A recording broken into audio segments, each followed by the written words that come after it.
میرا نام سحرش ہے، میں چکوال میں رہتی ہوں۔ سردیوں کے دن تھے، میں نے سوچا کہ چھت پہ جا کے دھوپ سیک لوں۔ وہاں ایک چارپائی پڑی تھی اور نیچے کمرے میں میرے شوہر اور ساس کے علاوہ کوئی نہیں رہتا۔ لیٹے لیٹے جانے کا میری آنکھ لگ گئی اور میں سو گئی۔ ابھی میری آنکھ لگی کہ کچھ ہی دیر ہوئی تھی، مجھے ایسا محسوس ہوا جیسے کوئی میری کمر پر ہاتھ پھیر رہا ہے۔ میں نے سمجھا میرا شوہر ہے۔ میں خاموشی سے لیٹی رہی اور آہستہ آہستہ آگے بڑھتے گیا۔ میں نے پیچھے مڑ کر بھی نہ دیکھا کیونکہ مجھے پتہ تھا کہ میرے گھر میں کون سا کوئی ہے۔ اس نے میرے سارے جسم پر بوسہ کرنا شروع کر دی۔ میں نے نیند میں کہا، ابھی نہا کر آئی ہوں، پلیز نہ کرو، تو وہ کچھ نہ بولا اور اپنے کام میں لگا رہا۔ میں بھی عورت تھی، میں خواہشات میں برق اٹھی۔ میں نے اپنی شلوار نیچے کر دی تو انہوں نے بھی اگلا حملہ شروع کیا۔ شلوار نیچے کرنے اس بات کا اشارہ تھا کہ اگلا کام کرو، تو انہوں نے مساج شروع کر دی۔ مجھے بہت زیادہ تکلیف ہو رہی تھی، جیسے میں پہلی بار ہوا ہو میرا مثانہ پھٹ جائے گا۔ وہ بہت زور سے کر رہے تھے۔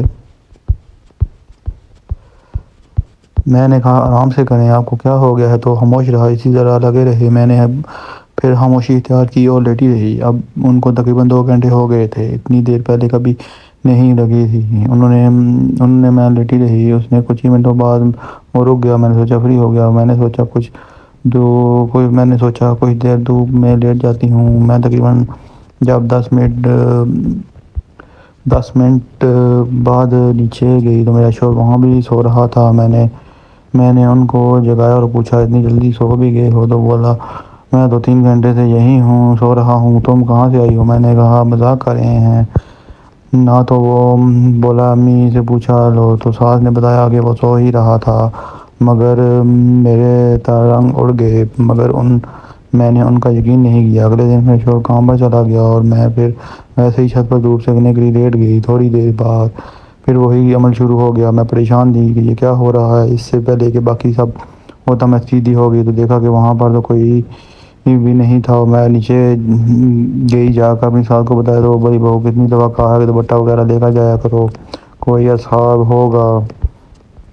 میں نے ان کو یہ نہیں بتایا کہ کل میں کیا کچھ ہو چکا۔ میری ساس بولی کہ تم نماز پڑھو، قرآن کھولو تو ایسا کچھ نہ ہو، مگر تم تو کچھ اور ہی سوچتی ہو۔ اس دن میں نے 5 وقت کی نماز اور قرآن روزانہ پڑھتی ہوں، اللہ کا شکر ہے، اس کے بعد ایسا کچھ نہیں ہوا۔ اس دن سے میں سیکھا کہ وقتاً ہی نماز پڑھنے والی کی حفاظت کرتی ہے۔